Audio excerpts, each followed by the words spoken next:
If y'all want to build trust and credibility, and that's what you want, and let me set this up this way, and this is for all the listeners that are out there, is you can be like, I'm just going to say it, you can walk around going, I want to be liked and I want to be friends, or you can walk around going, I want to be trusted and I want to be viewed as credible. Which one do you want to be viewed as? And you can't have both. You're listening to the Sales Today podcast, and I'm your host, Fred Copestake. On this podcast, we explore how sales professionals can develop a modern approach to winning business, the application of virtual selling techniques, how to create meaningful business relationships, and much more. Why not take our free collaborative selling scorecard to see how your sales approach suits today's environment? You'll find a link in the show notes. And welcome to this episode of the Sales Today podcast, where I'm delighted to be joined by Larry Levine. Larry is author of Selling from the Heart. So, Larry, welcome. Oh, hey, Fred, my pleasure. I've been looking forward to this. As we were talking before, I feel like I know you already. That's just the power of social, isn't it? Isn't it? I do look at a lot of your stuff. I listen to what you talk about. I've got so much time for it. I thought I had actually met you before this, and it's like a long lost friend. I'm like, actually, we've not been properly introduced. So it is very powerful, yeah? No, it is, because I remember I commented on something that you had put out on LinkedIn. This goes back probably a month or so ago. And all of a sudden, 5 minutes later, you're sending me a message going, you know what? I don't think we've ever spoken before. I thought we actually had done an episode. That's how bad it is. I thought I know what this guy talks about so well. This is pretty cool. I thought we haven't done an episode. Oh, this isn't fair on the listeners. We need to get selling from the heart information out to the people who are listening to Sales Today, because what you and I think, it's very close. I think it's very close. Got slightly different angles that we go with, but essentially what good sales looks like. We're on the same page. Yeah. So could you give me the kind of, I don't know, the 60-second, the 90-second summary of what selling from the heart is? What is it? Yeah, so I'm going to twist this up for not only you, but for your listeners. And I'm going to go back to, first thing that comes to mind is on the Selling from the Heart podcast, we always ask our guests, what's it mean to you to sell from the heart?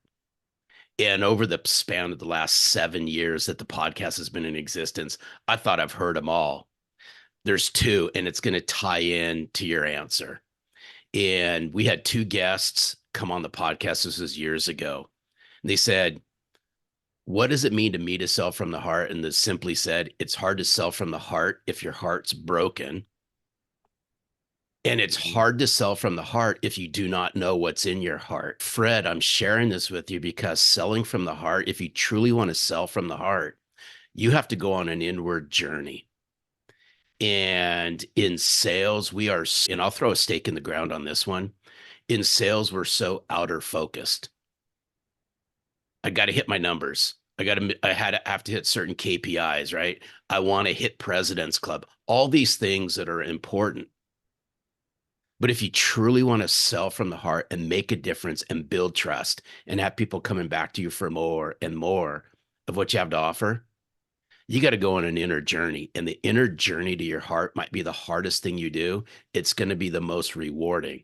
And I promise you this, if you want to sell from the heart, go inward to go outward. That is, I didn't realize we were getting that deep that quickly. That's the point, I think, isn't it? That's what you're trying to say, is that you can talk about it. We can pay stuff lip service, because you do hear a lot of people say, oh, I want to make a difference, and I'm a trust builder, and I'm a trusted advisor, and all that good stuff. Are you really? I guess that's what you're saying, and that's what you poke it quite a lot, don't you? Yeah, I poke a lot at it, and I like that you used really a couple times, is you hear the word authenticity and you hear the word heart thrown around a lot. And I'm not here to disrespect anybody whatsoever. And that's not the point behind what I'm getting ready to say. The point is I want us to think. And if you really want to sell from the heart, you got to go on a journey. And that's why the subtitle of my book, I think, is so important, is how your authentic self sells you. Is authenticity is a lifestyle, Fred. It's not a light switch. It's not something that a salesperson wakes up in the morning and says, you know what? I'm going to try authenticity today. If it works, spot on, right? I'm going to continue. If it doesn't, I'm going to throw it off into the closet. And there's one word that I want all the sellers, all the leaders, the sales directors, the VPs of sales to really pay close attention to. Are your sellers congruent? And for that matter, are you all congruent? Does the walk match the talk? And the reason why I bring this up is in the world that we live in today, we all know where trust and credibility sits in the sales world. And it needs to be improved. There's opportunities for everybody out there, regardless of where you're at in this world today, to improve the trust factor. The way you improve the trust factor is you bring the skills and mindset to the forefront that's going to change the paradigm of how people think. And that is, you got to bring your heart to the forefront.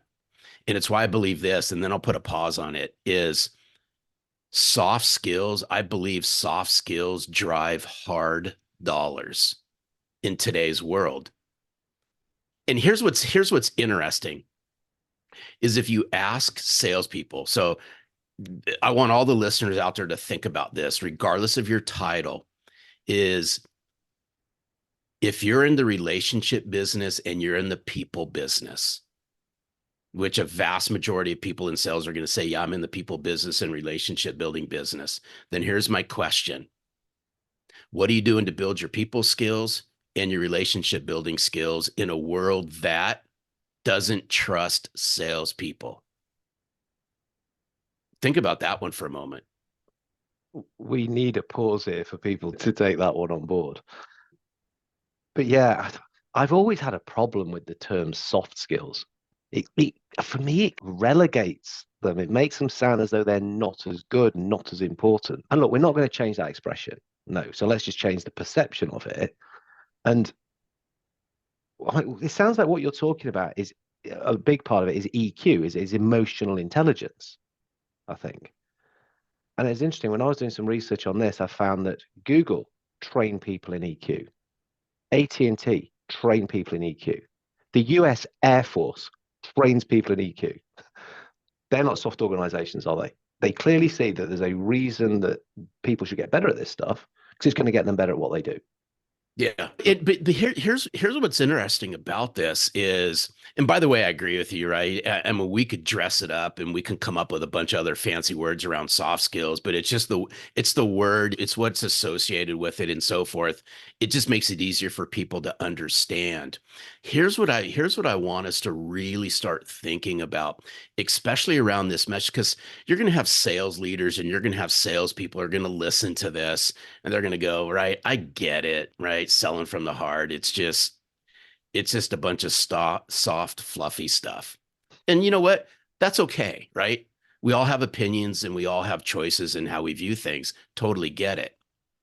However, if you want to move the relational needle, if you want to move the profit needle, if you want to move the revenue needle, if you want to move the referral needle, in the world that we live in today, let's just face it, you used the word a little bit ago, Fred, perception.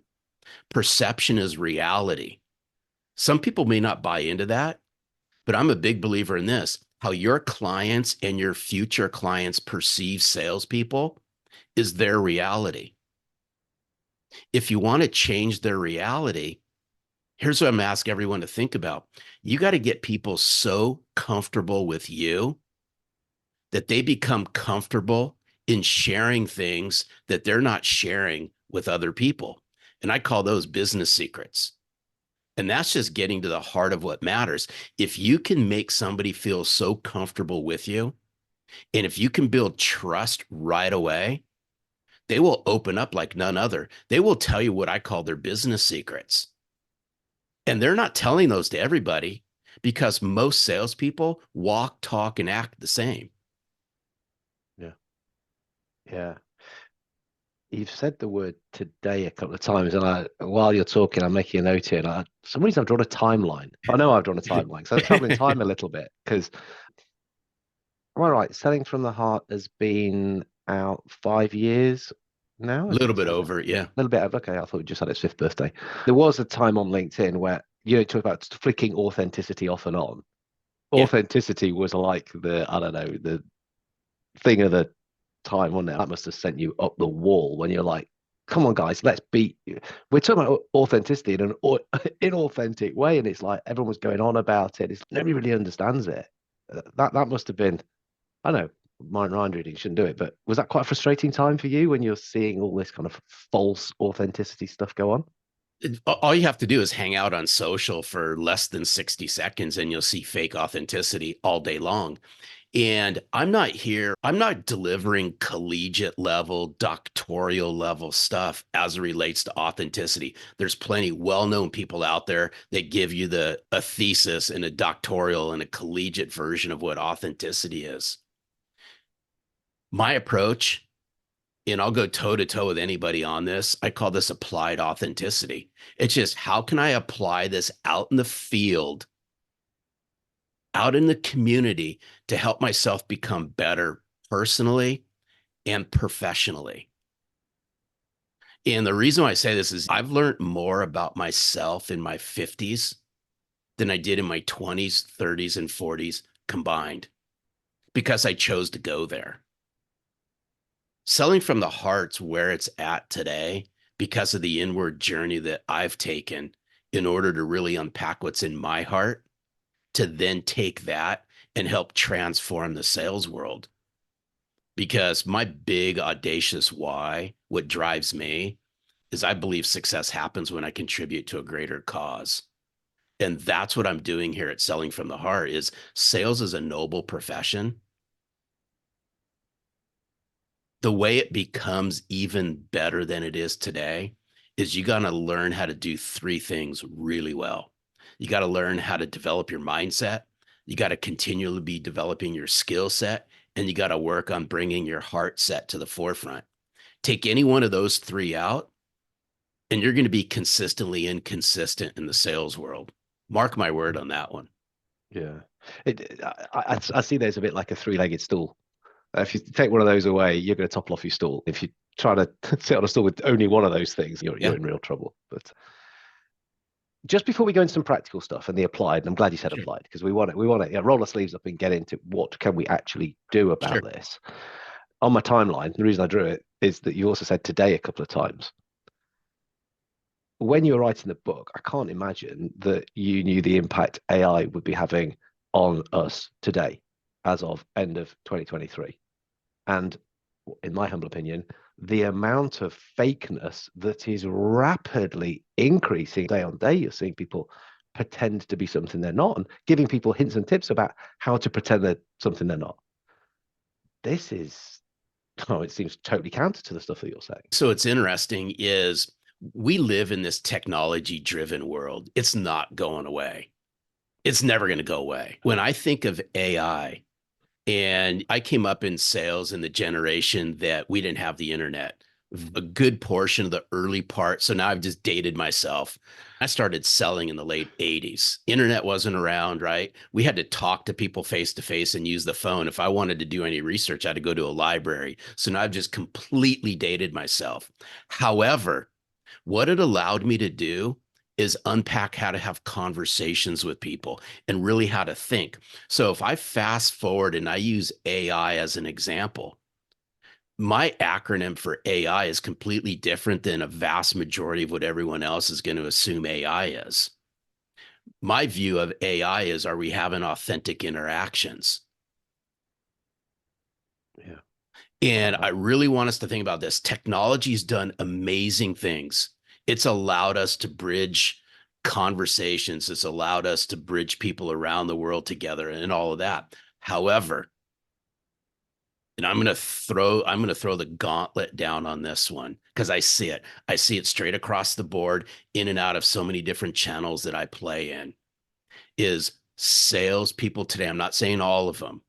A lot of salespeople are conversationally incompetent. I'm going to say that again.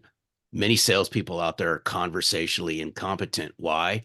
They're hiding behind technology and they're allowing technology to think for them, converse for them, And here's what I'm afraid of is salespeople can leverage AI, they can leverage technology, they can leverage all the things that they want to leverage to get themselves to a conversation with somebody. But if they have nothing to bring to that conversation past the initial conversation, they are nothing more than a mere empty suit, which is the last chapter, Selling from the Heart. And I don't, again, some people may not like hearing this, but it's the stone cold truth. You're talking about real life applied stuff that you see day in, day out. I see it, Fred, I see it day in and day out. It's interesting. There is research in this now already. And it was in the Harvard Business Review last month, I think it was, where it's happening. People are turning up to meetings where the customer is excited. This person gets me. They understand what my pains are. They understand what pressures I'm under. They're going to sort me out. This is awesome. And the person hasn't got a clue because they've leveraged the stuff and sent the stuff and not even had the decency to look at it themselves and try and learn from it. They're turning up. You can't put it any better than as an empty suit. It's totally empty. Yeah, yeah, absolutely. Now I'm getting, Fred, now I'm going to get fired. We're both going red. Anyone listening to this, there's two blokes, one in a pink shirt, one in a red shirt, and both the faces are going red. See, now I'm going to get fired up. And here's what I'm concerned with. And if you're a sales director, VP of sales, I'm going to even go all the way up the food chain on this one, all the way to a CEO, president, key executives and companies. I'm going to tell you something right now. If your salespeople cannot bring business substance, business goods, business insights, if they struggle to bring on a business conversation with high levels of business acumen, they're going to struggle to consistently hit their revenue or profit gates that you have set for them. Plain and simple, end of story. And this, but this is why I'm passionate about this is we all can do better as sellers and we all can do better as leaders. Let's just face it. We all can become better at our craft. But we have to take a step back and go, how are we as salespeople being perceived in the marketplace? There's a reason why many people don't want to talk to salespeople. There's a reason why many people don't want to talk to sales leaders. Guess what? You all have done it to yourself. The way you've been carrying yourself and the way you've been treating others out into the marketplace and out in the community have given people the reason why they don't trust you. If you want to change, and if you allow me to share, Fred, I'll give people really a good framework on how they can build trust and credibility and how they can leverage selling from the heart to monumentally grow their business. And these might be on the Selling from the Heart podcast. We call these writer downers. Writer downers. These are writer downers. I'm on my 6th page already, Larry. So here's what I want people to think about. If y'all want to build trust and credibility, and that's what you want, and let me set this up this way. And this is for all the listeners that are out there, is you can be like, I'm just going to say it. You can walk around going, I want to be liked and I want to be friends. Or you can walk around going, I want to be trusted and I want to be viewed as credible. Which one do you want to be viewed as? And you can't have both. And here's why I say this. Most sellers in the back of their mind know the current state of affairs with salespeople. So they lean in the likability and the friendship factor. We need to lean into the trust and credibility factor. And that's going to come across in your very first conversation, even prior to that. But if y'all want to build trust and y'all want to build credibility, here's the 4 pillars I want you all to think about. And it's all what I've coined the trust formula, which is all in my next book that's coming out next year. And it's how to build trust in a post-trust world. And it's all around how to build authentic relationships, how to bring meaningful value, how to bring an inspirational experience, and how to have disciplined habits. To me, those are the 4 pillars of building trust. And I'll call this applied trust. It's simple things y'all can do. The simple things are yet the most difficult things for salespeople to put into play. So I'll give people a flyover on each one of those. Yeah, please. I couldn't write fast enough. No, Go deeper on each. Even it's all good. And these are the people skills and relational skills that I want sellers and their leaders to really pay close attention to, because trust is at anemically low levels, though we might be moving the needle on it a little bit. Here's the four things. If you want to build trust, it starts with authentic relationships. Who all do you know? Who all do you know in your client base? Who all do you know in your targeted account list? And here's what I do know. Most salespeople can improve upon this instantaneously. So the first leg of this is authentic relationships. That's just congruency, right? Does the walk match the talk? This is the who you know part of this. Who in your client base, who in your targeted account list. Then we're going to combine this with meaningful value. Meaningful value is MV. This is business insight, business smarts, business acumen. You got to have both. If you want to build trust and you want to build credibility, you have to build authentic relationships and bring meaningful value to the forefront. And here at Selling from the Heart, we call this two sides of the trust coin. You can't have one without the other. You can build authentic relationships. You can be the most liked and have all the friends in the world. But if you're not bringing any business substance to the forefront, you got a lot of friends who are buying you lunch because you got inconsistent sales. Conversely, if you bring meaningful value, you're a really smart seller, high business acumen, high business conversational skills, and you struggle to build authentic relationships, you're going to be the smartest person in the room with inconsistent sales. We have to bring both of these together. The third leg of this, Fred, is inspirational experiences. This is the accelerator in building trust. Inspirational experiences is how you all show up. Now, how you all show up, it's your responsibility. It's not your company's. It's not your managers. It's your responsibility. You're responsible for how you show up. I call these inspirational experiences for one reason. Great leaders out there inspire and influence people to see and achieve things they don't think they can do on their own. Great sellers do the same thing. You want to build trust, you want to build credibility. It's who you know, what you know, how you show up. The last part of this is disciplined habits. And that's when you show up.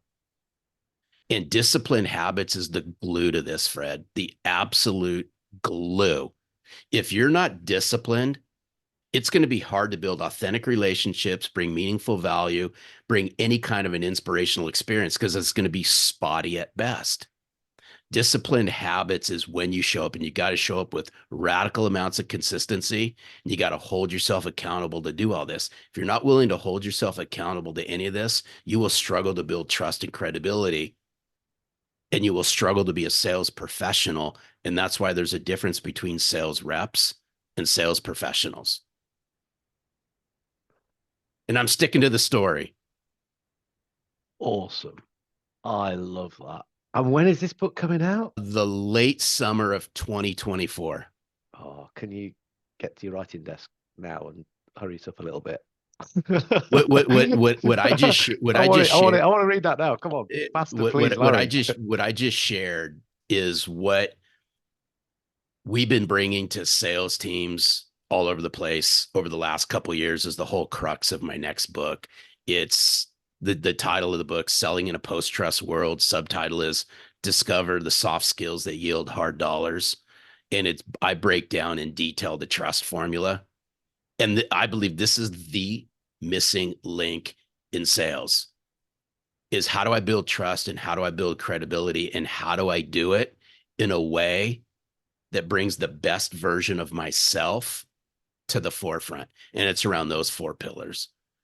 Yeah, but see, my author brain is now ticking, and I'm thinking their chapters aren't there. And he's probably going to have a couple of tactical, like real things that you can go away and do in each of those sections. I wonder if he's putting that in there. I wonder what if he's putting that in there. And I know whatever you're going to put in there is going to be absolutely spot on because, like you said, it's not a theoretical sat in an ivory tower. That might be something that'll sound nice and look good on a page. No, I've seen people do that, and when they do it, it works. Yeah, there's as much as people are out there looking for it, I'm going to tell you something right now. It's not going to exist. There's no silver bullet, no shiny object, no quick tip, no quick hack that's going to get you to where you want to be. It's going to require some work. I mean, here's what's interesting. Can I share a quick story? Will you allow me Oh, to? please. Yeah, come on, So please. I'm on a deep Napoleon Hill journey. And this all started a couple years ago because I was challenged to read a book called 3 Feet from Gold. And I read a book, 3 Feet from Gold. After reading that book, it took me on this quest to read every single Napoleon Hill book and every single book the Napoleon Hill Foundation has ever published. And so just this year, I've just finished my 16th Napoleon Hill book and Napoleon Hill related book. Here's what's interesting.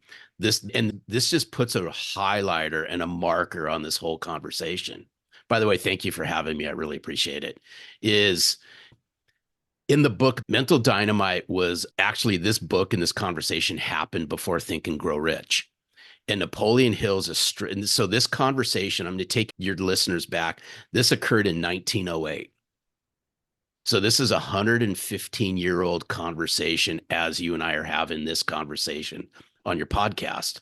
So Napoleon Hill's a struggling magazine writer. He gets the opportunity in New York City to interview Andrew Carnegie.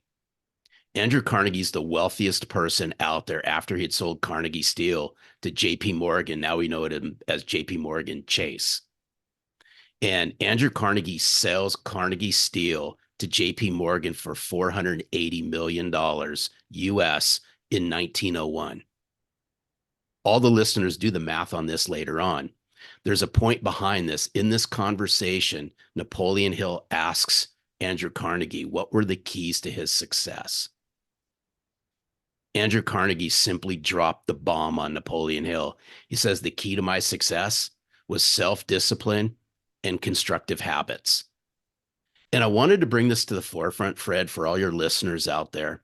The key to success is how willing are you to hold yourself radically accountable? How disciplined are you going to become? And what habits are you going to double down on into this next year that help you get from where you want to be to where you want to get? It's all around building authentic relationships, bringing meaningful value, bringing inspirational experience to the forefront, and become radically disciplined with it. And watch what happens. People, they were talking about this 100 years ago. Oh, awesome. Larry, look, I can tell you're a podcast host. You know how to wrap up a podcast perfectly. I have nothing that I need to say at the end of that. You've built your own crescendo to it. Oh, You've made my life stop. so easy. You've also made my day really hard because I want to carry on talking to you for the next 5 or 6 hours. But look, I've got to appreciate your time. No, absolutely awesome. Absolutely awesome. And you produce and share this stuff on a regular basis. I know you do. But we know each other so well, even though we've not met each other. No, absolutely. It's a big part of who I am. I'm a big contributor. It's all wrapped up into my why operating system is my whole goal, my whole mission, my whole passion and purpose is to elevate the sales profession. And that's why I challenge people. I challenge it because I care about the profession and if for those who choose to read Selling from the Heart, I expand upon it in Selling from the Heart. There's a difference, Fred, between a sales rep and a sales professional. And I will go toe to toe with the best of them in any parts of the world. Is for me, my simple definition is sales professionals do the things sales reps find excuses for. Plain and simple, end of story. There's a lot of sales reps. There's not enough sales professionals. That's my whole goal, my commitment to the sales world. And we are on the same page as that. Yep. as Yes, well. we are. So yeah, like I say, you do share a ton of stuff. You're always giving this to help people in that quest. So best place to find you for that, where can I put some links in the show notes? Watch A that. couple places they can find the journey around selling from the heart, what we're up to, resources, anything like that. They can go to sellingfromtheheart.net. They can find the Selling from the Heart podcast on any of the podcast platforms, even on YouTube. And then lastly, I'm not hard to find on LinkedIn. It's Larry Levine, 1992. You can find me all over LinkedIn. I show up every day and I drop nuggets every single day to help elevate the sales profession. Brilliant. We can pop those links into show notes so people can go straight to that and see what you're saying today when they listen to it. Larry, absolutely awesome. Thank you so much for coming on. No, it's Really my do pleasure. appreciate it. Glad Absolutely we enjoyed it. finally got to do it. No, isn't it cool? It's very cool. It's very cool. And if you don't ask, you don't get. When that next book comes out, will you come back? Yeah, absolutely. I will tell you this, and everyone is listening, the book's already written. It's going through editing and formatting right now. This took me 2.5 years to write this one. And I stopped it, I started it, I stopped it, I started it, I mind screwed it. And then finally I go, you know what? I got to bring this message out. And for the last couple of years, I've been coaching and training salespeople in some of the coolest companies around this methodology. And we're making a difference. We're combining selling from the heart with the concepts of my next book. And we're radically moving the needle, both revenue, relationships, and profit wise inside companies. Brilliant. I'm looking forward to that launch and looking forward to chatting about that then. So once again, thank you so much. It's my pleasure. Thank you for listening to the Sales Today podcast with me, your host, Fred Copestake. I hope you've enjoyed what you heard today. If you did, please get in touch and hit subscribe. And remember, you can take the Collaborative Selling Scorecard for free to check out how your sales approach works in today's environment. You'll find it in the show notes.